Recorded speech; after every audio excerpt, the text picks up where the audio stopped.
welcome back to that video. Now today I'm going to talk about Miami Blues and Grosse Point Blank. Now this is a strange situation for me because I watched these films intending to do this video. It got delayed for a week, and then the director of these films died like a few days ago. So suddenly it's about the director as well as the films. And that was not the intention. The intention was just to look at these films that were underrated and maybe not seen as much as they should. Now the other weird thing was the director, George Armitage's first script writing credit was Gas, which I trashed a few weeks ago, so now I feel a bit weird about that. But I'm right about how bad the film is. But these two films are great. These two films are wonderful. And they occurred based on Armitage. After he wrote Gas, he started directing films for Roger Corman. They did well, but then when he moved out of Roger Corman's stable, we found it much harder to find finances for his films. So the 80s were pretty much a dead zone. In the 70s he was making films, in the 80s he pretty much wasn't, apart from some TV movies. And then in the late 80s, and Jonathan Demme, who he knew from the Corman days, they were both in the Corman organisation at the same time, brought him in to direct Miami Blues, because it was offered to Demme based on Charles Wilford novel, and Demme had kind of done something wild, which this one kind of resembles, and is that I don't want to direct another film like this. I've just done one, it's not good for me. But he liked the novel and he liked the story, so he said, well, I'll produce it. And Fred Ward had bought the rights to it. Fred Ward had worked with Demme before, so he was originally going to play Junior, the Alec Baldwin part, and they were going to try and get Gene Hackman to play the part that Ward eventually played, was the cop. Time went on. Armitage was brought in and written a script, and then during that time it was hard to get Hackman apparently locked down, and also because the script was still getting written things and getting the financing, and Hackman was busy.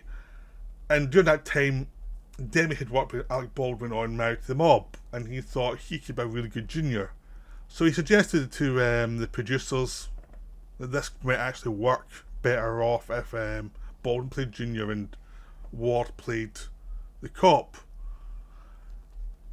And everyone agreed. They talked to Hackman. Hackman was fine about leaving. He said that's fine. He understood the situation, and everyone just moved on. So they made the film. And this was made by Orion just before Demme had done Silence of the Lambs, which was another film Hackman was involved with, and he left through Orion. So this was released in 1990. It came out just around the same time that Baldwin was in Hunt for Red October, which was also released as a massive hit. This one came out at the same time, even though it was shot before, and didn't do as well because it was a weirder film. It was just a strange film, and it was a cult film mainly. It was like a low budget cult film. Fred Ward, who was ostensibly the lead, because he's playing the character who would go through the other books, which, and based on the film had done well, would go through the other films. And he's a character actor, he's not a lead man. He was also in Tremors around this time as well, which is another film that didn't do great in the box office, but became a cult film pretty quickly. So Fred Ward was one of those actors who was always really good, but sometimes he didn't get the luck. His face didn't fit the 80s and 90s for movie stardom. He was too rugged, he was too much of a 70s actor, really, to become a massive movie star. But you put him in a good part, he could really deliver, which is what happened here. And this was the first time Alec Baldwin really got a chance to do comedy as a lead man. Before he had done, like, Beetlejuice, where he was in support and he was the straight guy. He was a straight man for Michael Keaton, basically. And he got to do a small part in Married to the Mob, getting to do a broader thing. This is the first chance to do a comedy as a lead. And also, some Hunt for Red October, he was playing the guy who was the exposition man, he did deliver all the exposition. So you never got a chance to do much comedy there. But this was him allowed to go loose, and he really chews the scenery and really enjoys it. But the interesting thing was, if you look at the actual extras, is that both him and George Armitage were both concerned about how far we should go. Like, neither of them wanted to go way over the top, but one was more conservative than the other. And essentially what happened was they both felt later on, after the film was released, they balanced each other out. It was like, so Baldwin would go a bit higher, Armitage would pull him down a little bit, and they'd actually find a balance between them. It was like, I think that they were both concerned about going over the top, and just by working together they figured out the right balance so that this character could be crazy and could be insane, but wasn't so insane that it was deranging. At least for some people. Some people think he is over the top and deranged and annoying. I don't. I think it's hilarious. Because he's meant to be annoying. He's insane. He's an insane character. You can't really play it any other way.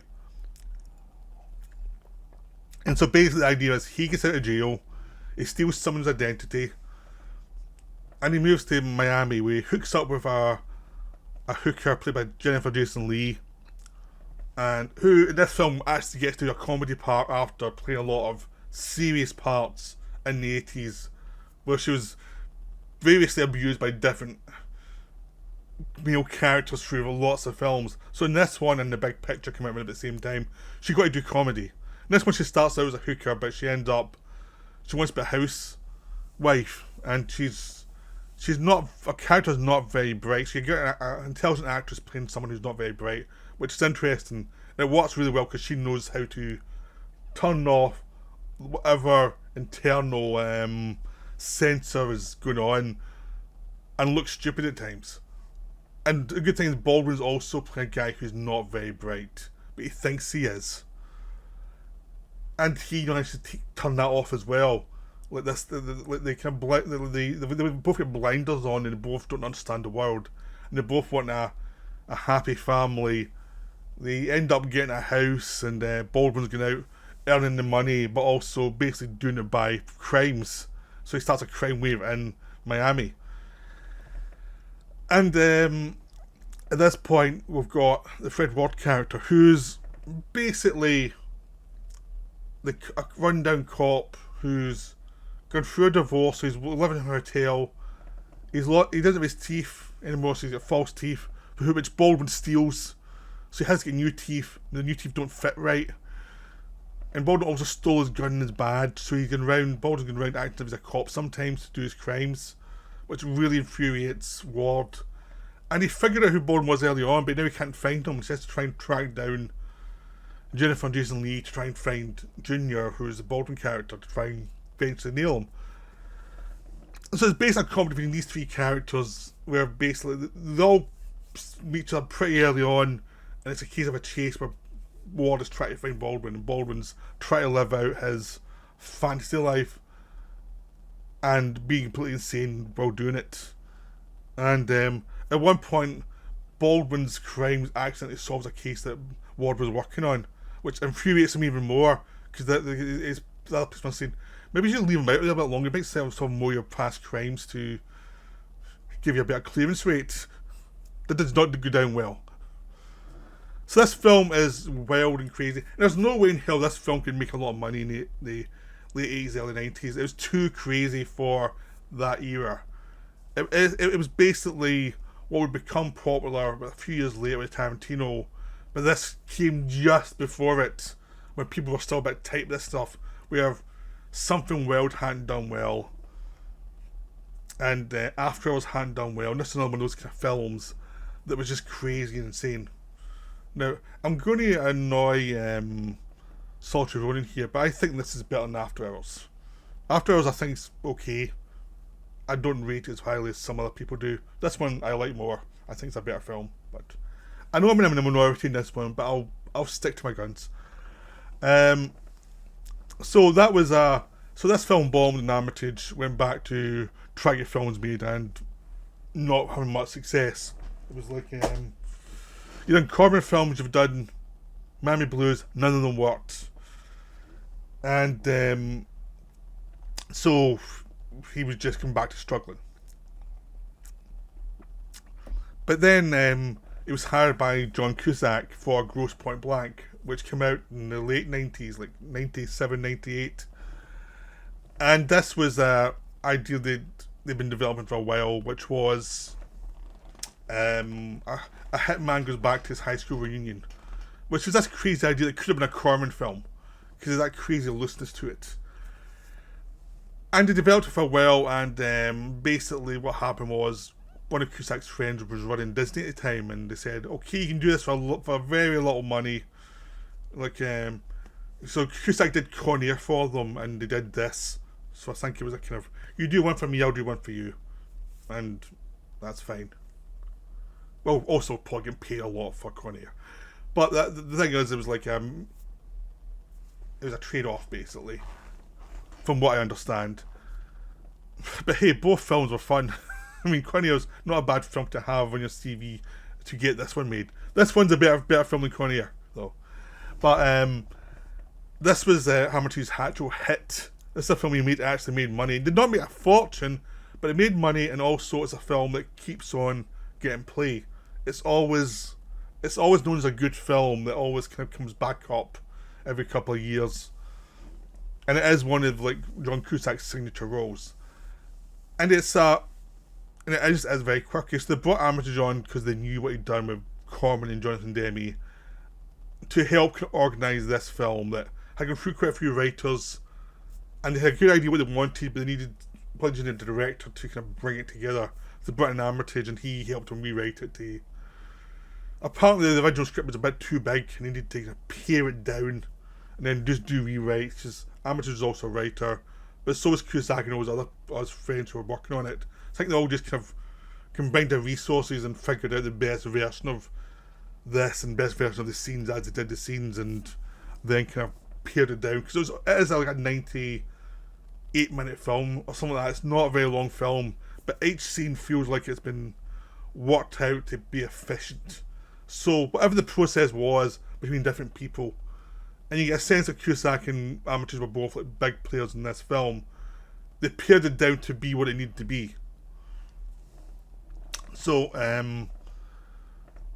the funny thing with this film is it's about the weirdos of American society that are ignored. But unlike Miami Blues, in this one, it's the weirdos are us. The weirdos are the suburbans, which is something that became a cliche in the 80s. But this one finds a new way where basically it's not like the baby boomers who are the weirdos. It's the guys who grew up in the 80s who were slackers and who were calling out the parents for being sellouts, and then 10 years later what happens to them? They become sellouts, and they do exactly what their parents did, and they do not want to think about how they've fallen from their idealistic tree. And this whole era of people who want to do the high school reunion and think they were cool, but in actual fact they've got lots of flaws and lots of demons. And this comes Martin Blanc, who left on his prom night, didn't turn up to the prom, didn't turn up to his date, joined the army, and eventually became a professional killer for hire. And now 10 years later he's having issues. Like, he's making mistakes in his job, and he's also very much, having an existential crisis about what he's doing for a living, and he can't, because he's like the people who he grew up with who can't face what they're doing in their lives. He can't face it either. He's like finding excuses. He goes to a shrink who is terrified of him, and he's terrorizing him, and he doesn't realise he's the villain.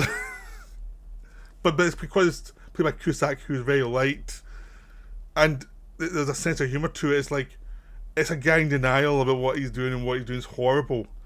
And it's basically him going home and processing. He has to go home for a hit. He's trying to process what's happening with him by meeting all these people he grew up with.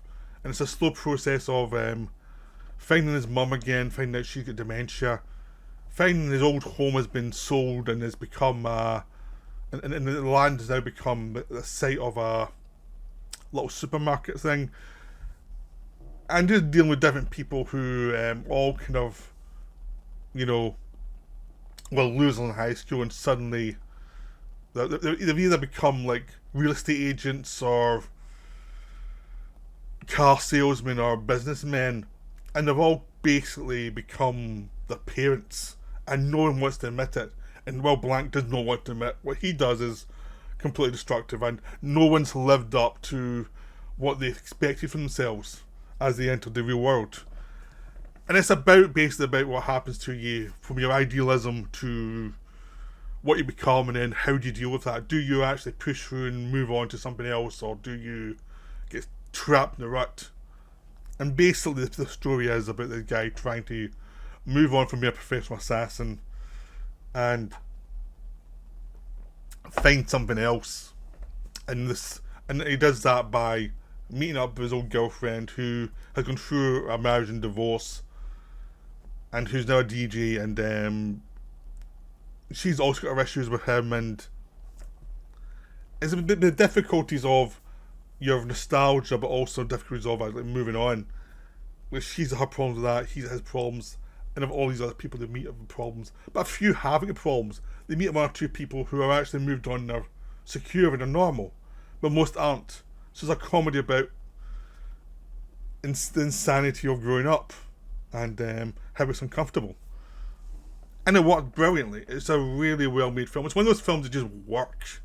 It's like they found a metaphor for the thing that was obsessing them, which is obviously how they all kind of sold out in the 90s. And they found the idea of the assassin doing that as a way to get at that metaphor. And they just kept on working on it until it was ready. Put in a good director who could work it out as well, cinematically. And they've got all these really great songs in it that hark back to the 80s to show what's been lost, because it's a nostalgia weekend.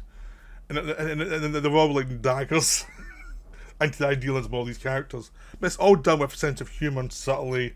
There's jokes about the way the American system is now, about idealism versus like cynicism of the kind of Reaganite era. And it's all about the things that are affecting them as they go through their lives. So it's a really wonderful film. It's one of those ones that just work. And no one really came close to doing it again after that. I mean, Cusack did War Inc., which I've not seen, but I've got that didn't do as well. And then Armitage went and made The Big Bounce, which had a lot of studio problems. And he ended up leaving before it was even finished in post-production, because they cut out all the stuff that made it work, apparently. So he had his problems too. So no one quite managed to get back to Grosse Point Blank. But both Miami Blues and Grosse Point Blank are terrific films. Highly recommended. You see them. So Armitage, now he's gone, basically became one of those figures who was a kind of cult director who did these kind of weird cult films that were very enjoyable and very different. But you can see why he never became a mainstream director. His sensibility was much more questioning, and looking at having the plots being like the setup for whatever he was looking at, where in Miami Blues it was blind optimism of the Reaganite era, where the characters thought they could cheat their way through just criminal behaviour to get what you want, and it's not going to catch up with you. And in Grosse Point Blank it was about growing up and not living up to your deals. So there was always something there beyond the initial plot element. So go watch both these films, they're terrific. I hope you enjoyed this video. That's me for now. Right, bye.